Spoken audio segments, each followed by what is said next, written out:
The plastic folding chair squeaked under me when the auditorium went dead silent, and I stayed quiet while a woman behind me muttered, "That's the charity kid." I did not turn around, because if I did, I knew I would do something I could not take back. My name is Rhiannon Hale. I am 33, and I work as a housekeeper at the Lakeshore Inn, the kind of job where you learn how to erase yourself while other people relax. My daughter's name is Maeve.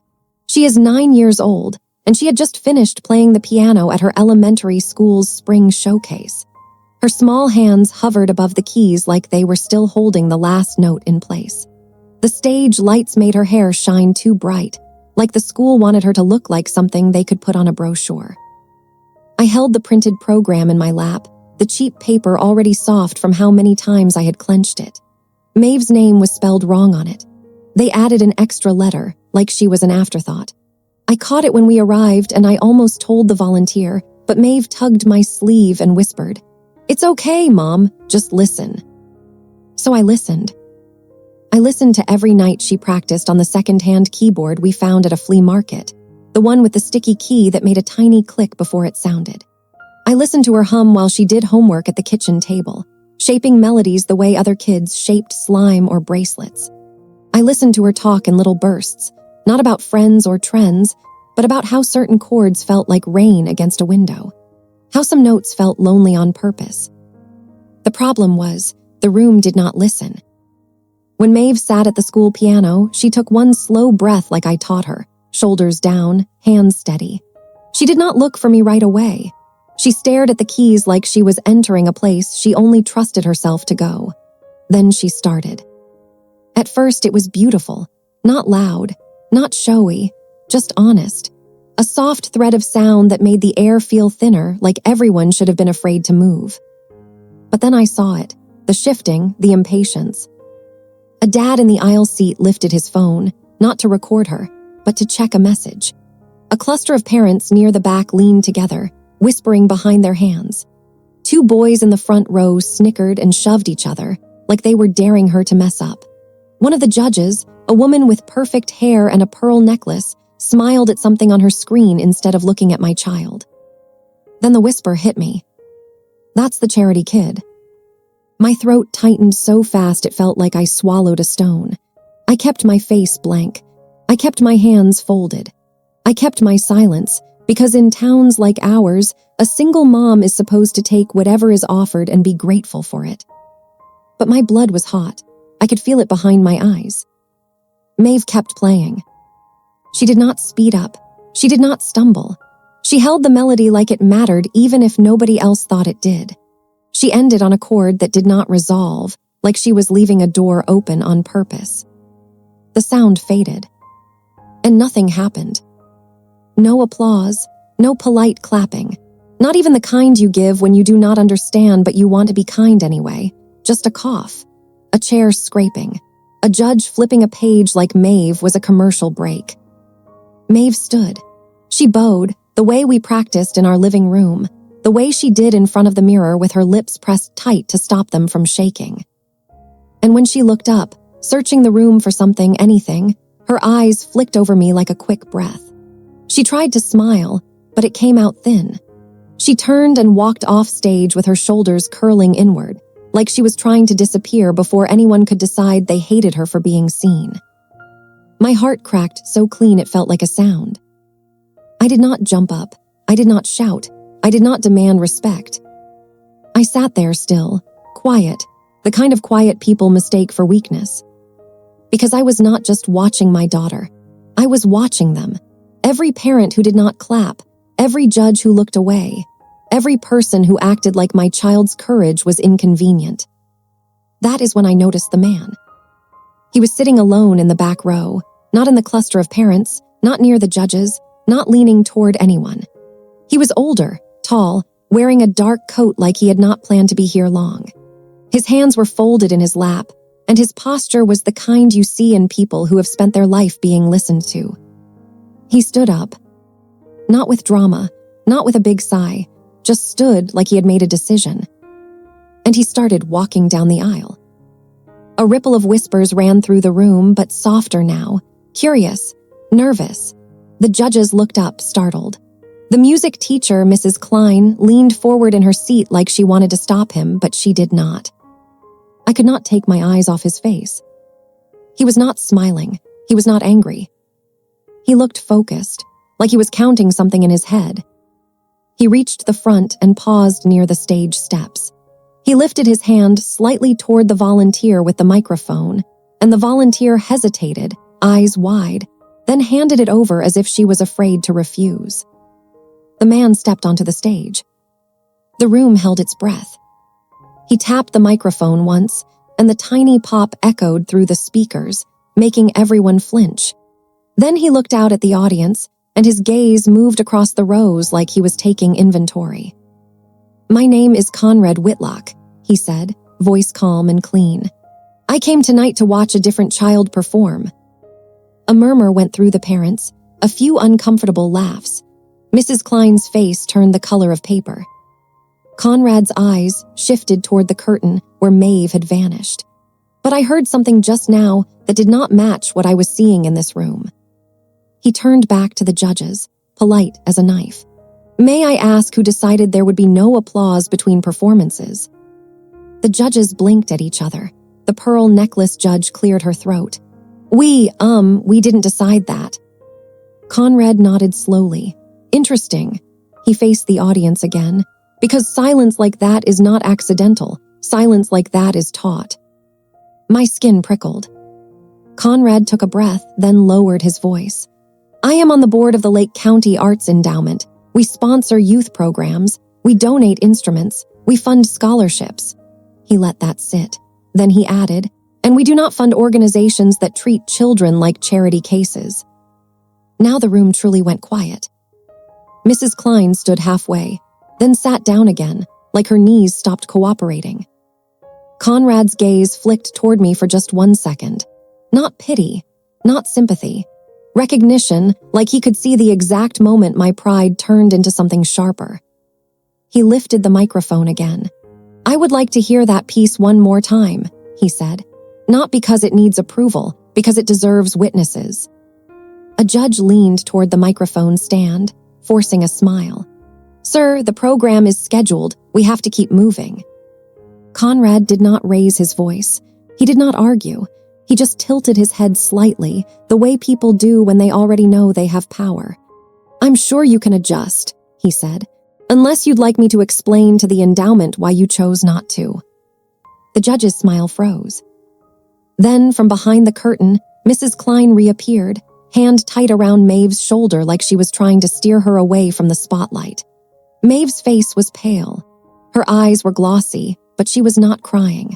She was holding it in, the way kids do when they think crying will prove everyone right. Conrad turned toward her and something softened in his expression. "What is your name?" he asked, gentle now. Maeve swallowed. "Maeve," she whispered into the microphone Mrs. Klein had shoved near her like a chore. Conrad nodded. "Maeve, did you write that piece yourself?" Maeve looked toward me, a quick glance, like she was asking if telling the truth would get her in trouble.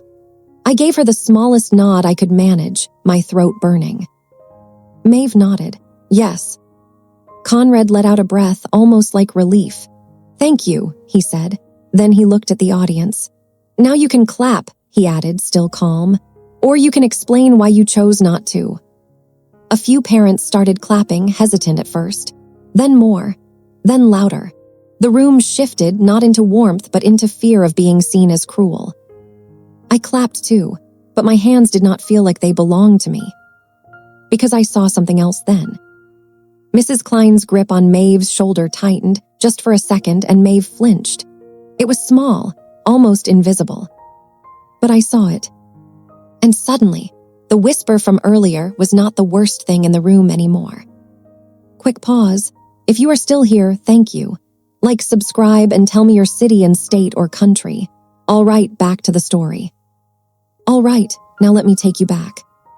It started 3 weeks earlier, with a crumpled envelope in Maeve's backpack and a note stamped in red ink that said past due. I had opened it at the kitchen counter with flour on my hands and exhaustion in my bones, and I saw the number for the field trip deposit written like it was nothing. Like everyone had it. like it was a small price for belonging. Maeve had stood there, quiet, watching my face, reading every flicker of panic I tried to hide. "I can skip it," she offered too fast. "It's okay." It was not okay. So I picked up extra shifts. I scrubbed hotel bathrooms until my knuckles split. I smiled at strangers in the lobby while my back screamed. I worked the diner late enough that my coffee tasted like metal and my feet went numb. I said yes to everyone. I stayed polite. I stayed grateful. And the day I finally handed the deposit to the front office, Mrs. Klein was standing right there. She smiled like she was proud of me. Then she leaned close and said, soft enough that only I could hear, "Just so you know, the showcase committee is very selective about what fits our school's image." I had stared at her, not understanding. She patted Maeve's backpack like it was a pet. "Some kids are unconventional," she said, still smiling. "We try to protect them from disappointment." I remembered that now, as Maeve stood on stage with Conrad Whitlock, as the room clapped because it was afraid not to, as Mrs. Klein's fingers pressed into my child's shoulder like a warning. Conrad turned slightly toward the judges, and I saw him reach into his coat pocket. He pulled out a thin folder, the kind you carry when you already have receipts, and he set it on the edge of the piano like it belonged there. Then he looked straight at Mrs. Klein and said, quietly, "Before she plays again, I need you to answer one question for me." Mrs. Klein's smile did not move, but her eyes did. "What did you do with the scholarship funds we sent to this school last fall?" Mrs. Klein's lips parted, then closed again, like her mouth was searching for a safe lie. The microphone made everything louder, even her breathing. She glanced at the judges first, not at the kids, not at the parents, and definitely not at Maeve. "I don't know what you mean," she said, voice thin. "Those funds were handled appropriately. The district takes care of all that." Conrad Whitlock did not move. He just stared at her the way a doctor stares at a chart when they already know the diagnosis. "The district," he repeated, calm. "So you're saying you never touched them?" Mrs. Klein's smile twitched. "I didn't say that. I said the district oversees. We submit requests and they approve. It's paperwork." Conrad nodded like he was listening, but I could feel the room shifting.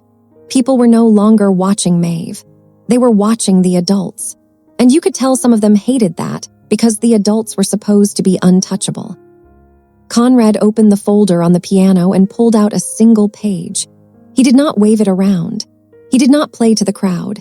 He just held it at chest level and spoke like he was statting weather. "Last fall, the endowment approved a grant for student access," he said. "Not banners, not staff stipends, not a new lobby display. Student access. Specifically for children who could not afford lessons, instruments, or travel fees." Mrs. Klein's chin lifted. "We used it for student access." Conrad's eyes flicked toward the audience, then back to her.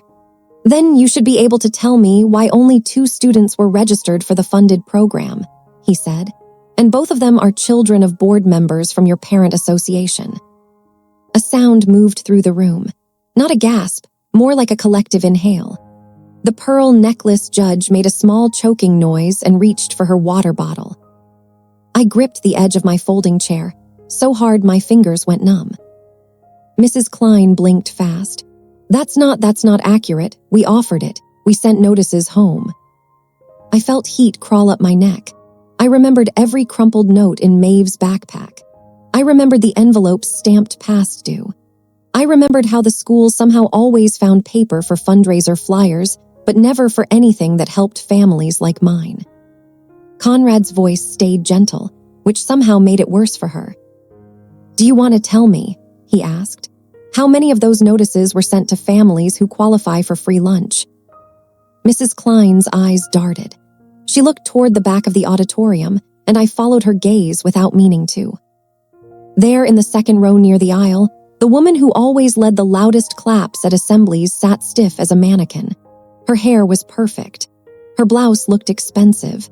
She had a glittering bracelet on her wrist that caught the stage lights every time she moved. I knew her. Everyone did.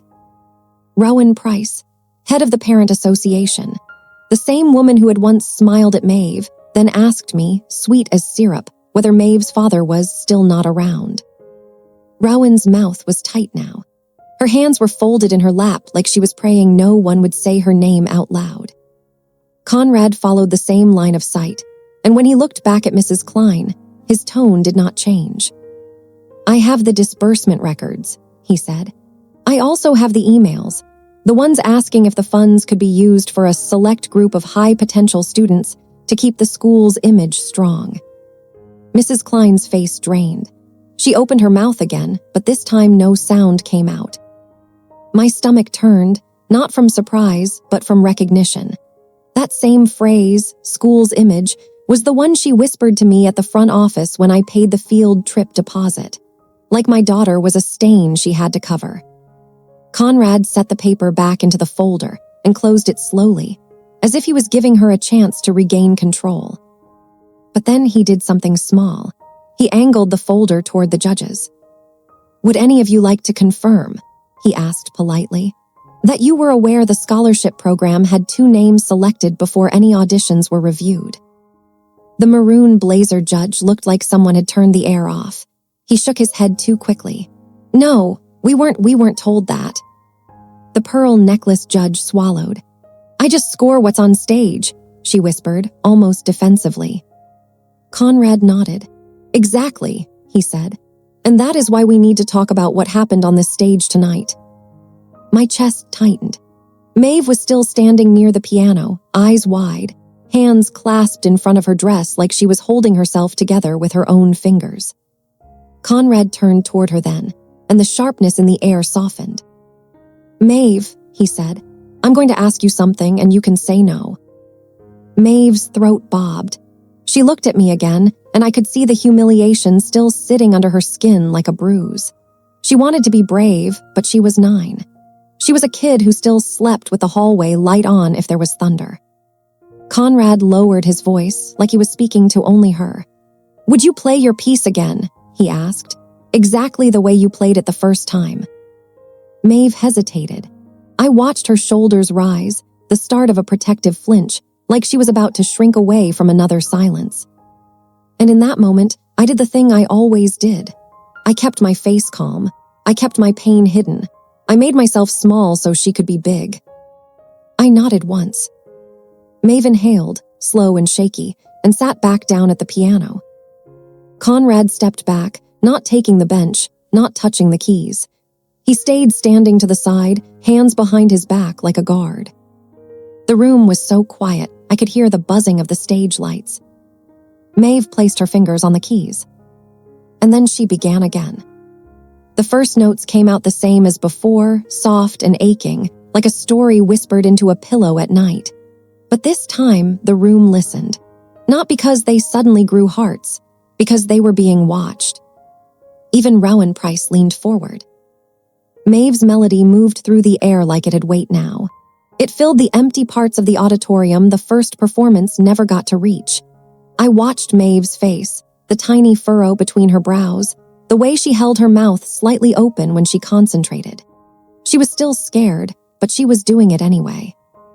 Halfway through, I noticed something that made my stomach drop.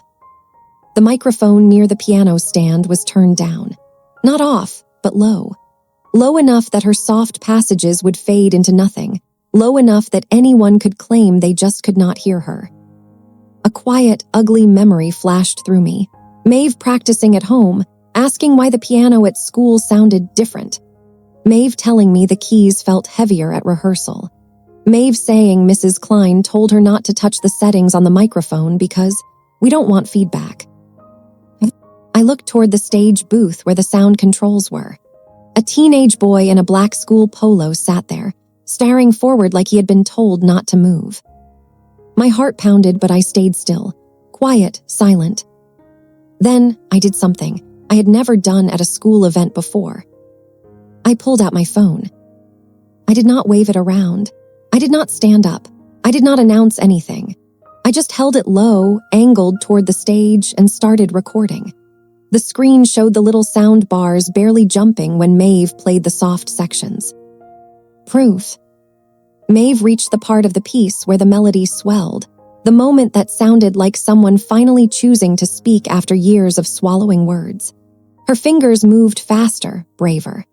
The piano started to sound like it belonged to her, not the school. Conrad glanced toward the sound booth, just once. He did not point. He did not accuse. He simply raised his hand slightly, a small controlled gesture, and held the microphone closer to the piano, shifting it by inches. The sound changed immediately. Maeve's music bloomed. A murmur rippled through the crowd, and I saw Mrs. Klein's eyes widen, sharp with panic. She took a step forward, then stopped, like she realized any move would make her look guilty. Maeve finished the piece, the last chord hanging in the air like a decision that could not be undone.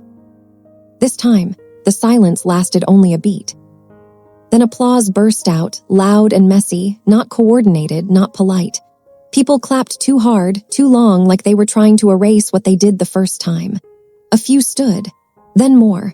Cameras lifted. Heads turned toward Maeve like she had suddenly become valuable. Maeve stood and bowed, and this time her shoulders did not fold inward. She looked straight ahead, eyes shining, and for the first time that night she looked like she believed she belonged on that stage. But I did not feel relief. I felt something colder. Because I saw Mrs. Klein lean toward the maroon blazer judge and whisper something, her mouth moving fast. I saw his eyes flick down toward his clipboard, and he made a quick mark. Conrad saw it too. He stepped forward and spoke into the microphone again, voice calm. "One more thing," he said, "before scores are submitted." The applause died down in confused waves. Conrad looked at the judges. "May I see the scoring sheets for Maeve's first performance?" he asked. The maroon blazer judge blinked. "That's confidential." Conrad smiled slightly, not friendly. "So is misuse of grant money," he said. "Yet here we are." The judge hesitated. The pearl necklace judge looked like she wanted to sink into the floor. Then, slowly, the maroon blazer judge held out the top sheet like it burned. Conrad took it, glanced once, and his jaw tightened. He did not show it to the crowd. He handed it to Mrs. Klein instead. "Explain," he said quietly. Mrs. Klein's hands shook as she took the sheet. Her eyes moved over it, and then she froze. I could not see what was written, but I saw the way her face changed, like she had been caught in a room with the lights suddenly turned on. Conrad turned his head and looked directly toward me. "Ms. Hale," he said, speaking my name like he already knew it. "Would you please come up here for a moment?" My stomach dropped so hard, it felt like the chair disappeared under me.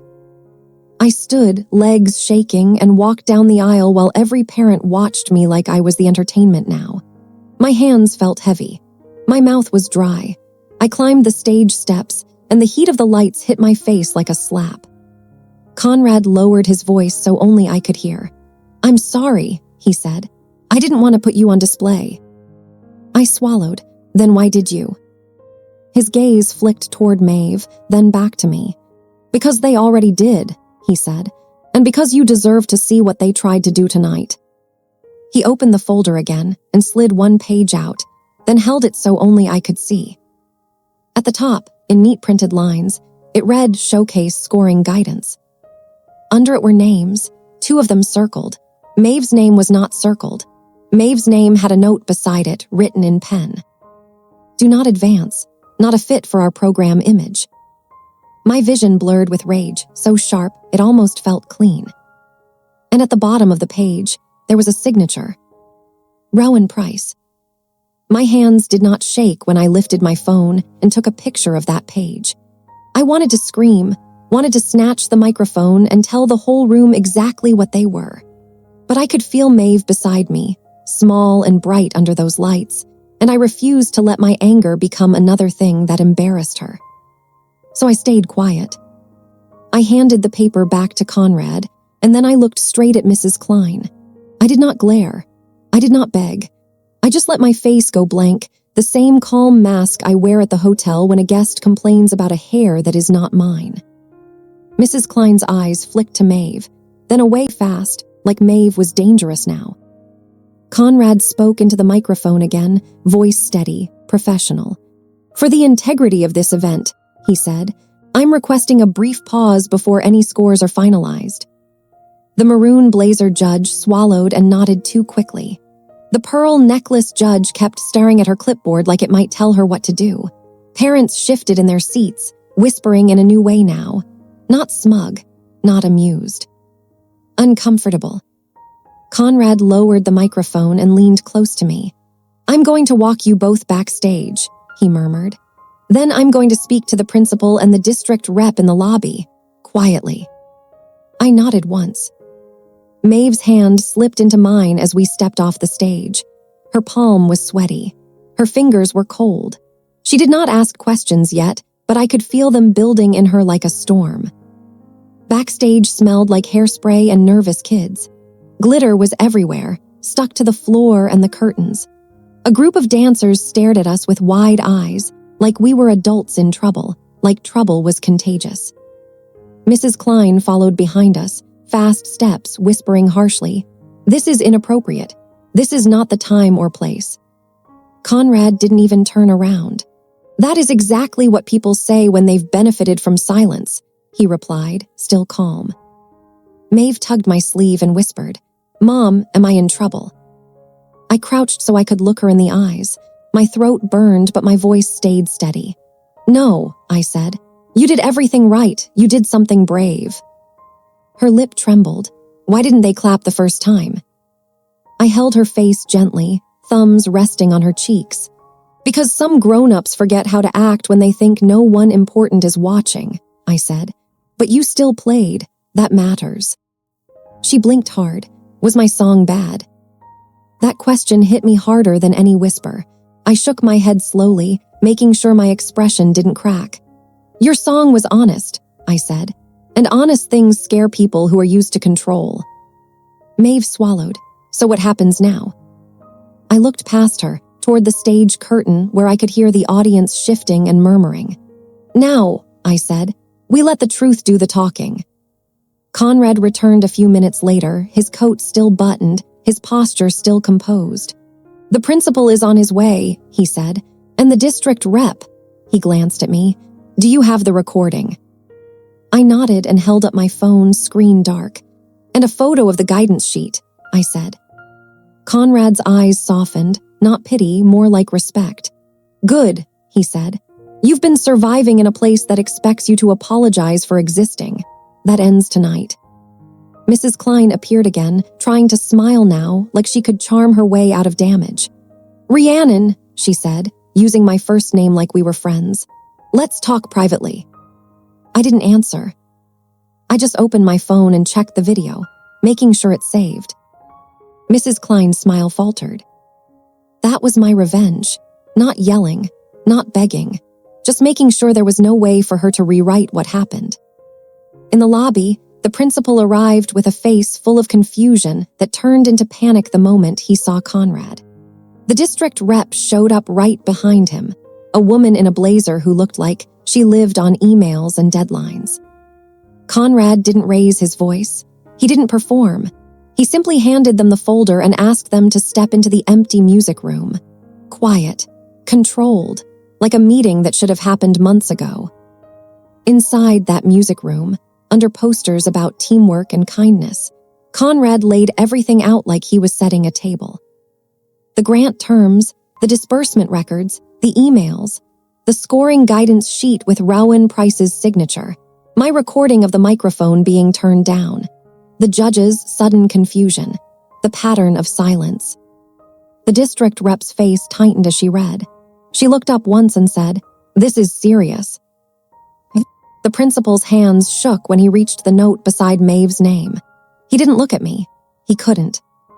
Mrs. Klein tried to speak, tried to explain, tried to call it a misunderstanding. Conrad didn't argue. He let her talk until she ran out of breath.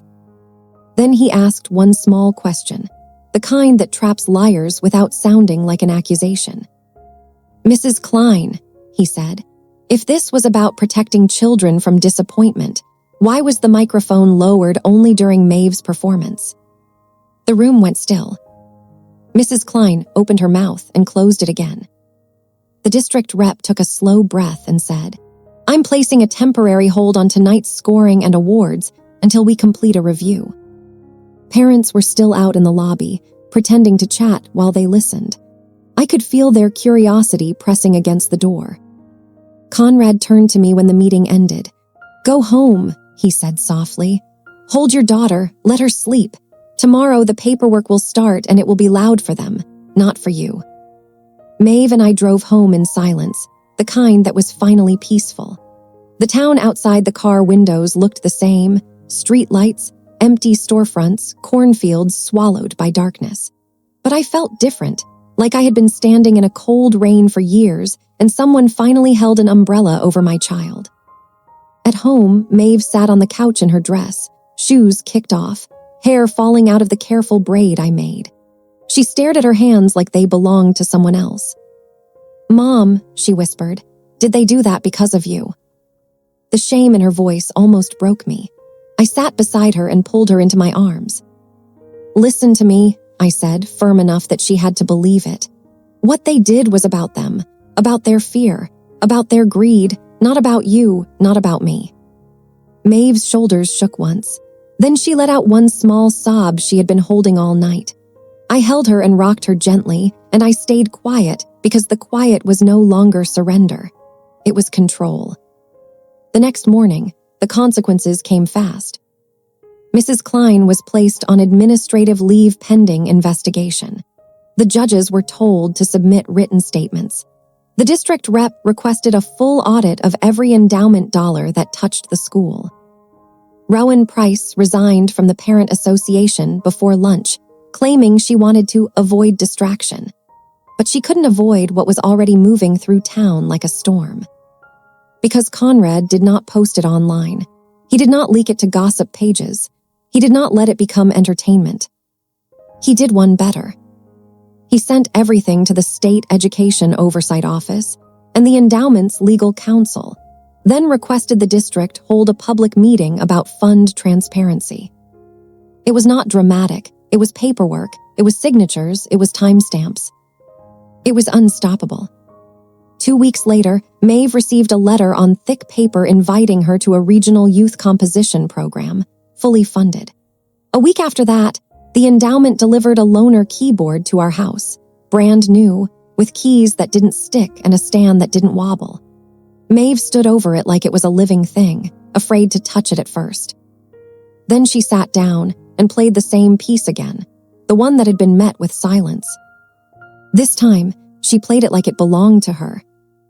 The small final twist came on a rainy Thursday afternoon, when I was folding towels at the Lakeshore Inn, and my manager called me into the office.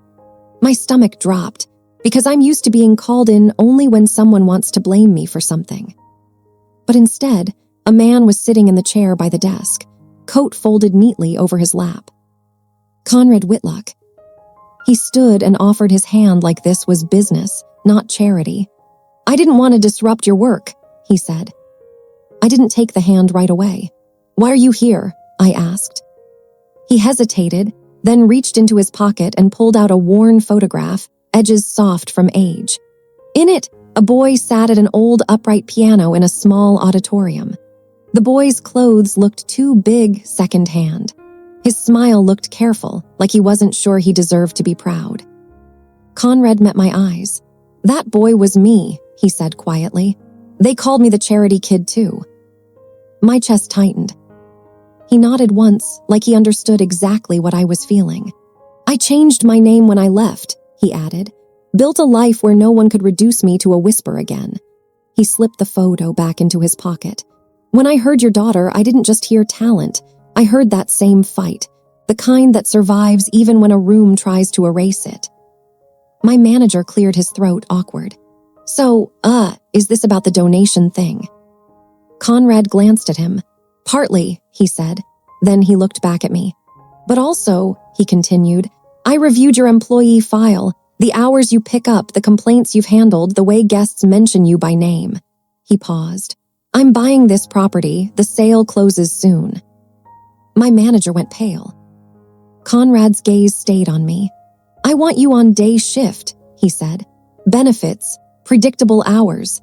Enough time to drive Maeve to her program without running yourself into the ground. I felt my throat tighten, but I didn't cry. I wouldn't give the world that softness right then. I simply nodded once, quiet. The following spring, the school held another showcase. New committee, new rules, transparent scholarships. Conrad sat in the back row again, not as a threat this time, but as a witness. Maeve walked onto that stage wearing a simple dress, hair braided the same way, chin lifted higher. She played a new piece she wrote called Proof, not because she wanted revenge, but because she wanted to remember. When she finished, the applause started immediately, not because anyone was afraid, because they finally learned they were being measured too. I didn't look for Mrs. Klein, but I saw her anyway, sitting near the exit, clapping with a careful smile, like she was trying to rewrite her own history. I let her clap. Because my daughter was not the charity kid anymore. She was the reason the whole room learned how to listen.